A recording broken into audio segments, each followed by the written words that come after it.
Hezbollah started the crisis. Any holes in the official story? Quite a lot of holes. The narrow facts are accurate.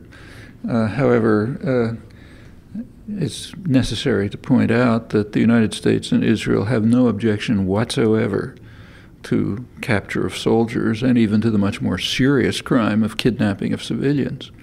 Israel's been kidnapping and abducting Lebanese for decades. No one has ever suggested that anyone should invade Israel. In fact, just to make it more dramatic, the recent upsurge of violence did not begin on July 12th. It began on June 25th, 26th, 27th, right after Hamas captured an Israeli soldier right at the border and also killed, I forget how many soldiers. That led to the huge upsurge of violence, and I say upsurge, 36 Palestinians were killed by Israel in June in Gaza, and over 170 in July, so that's a quadrupling of the Israeli violence in a month. That's June 25th. Something happened on June 24th, one day earlier. Namely, Israeli forces kidnapped and abducted two civilians in Gaza, two Palestinian civilians, a doctor and his brother. It was known. You found occasional mentions of it. There were 87 words in the Washington Post, for example, and a couple of other mentions here and there, but it wasn't, nobody reacted, no comment. No one suggested that one should invade Israel and half destroy it.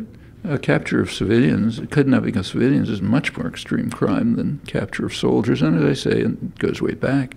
So that cannot, by our standards, our own standards, there's no justification whatsoever for the U.S.-Israeli attack on Lebanon.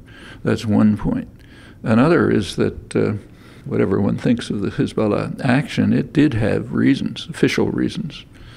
Two. One official reason was exchange of prisoners.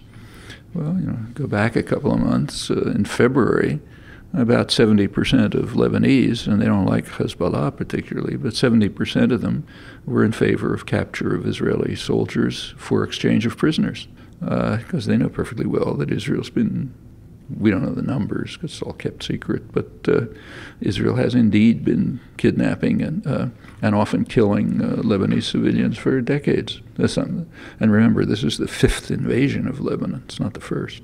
So that's one point. The other, what their official claim was expression of solidarity and support for Gazans who were under bitter attack, escalating again in late June. In the entire Arab world, there is no meaningful support for Israel other than Hezbollah.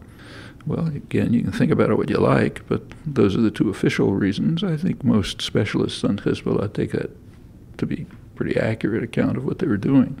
So again, judge it as you like. Yes, kidnapping.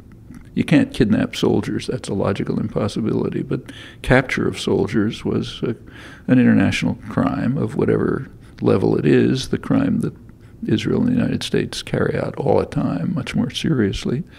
No justification for any violent retaliation. But it happened. However, there's, of course, a very rich background. The basic background is barely even discussed. Gaza is bad enough, in fact, horrible. But the background for that is that the immediate background, of course, much longer, is that in January, there was a free election in Palestine, and they voted the wrong way. You're not allowed to vote the wrong way in a free election. That's our concept of democracy. It's fine as long as you do what we say. But if you vote for someone we don't like, no good.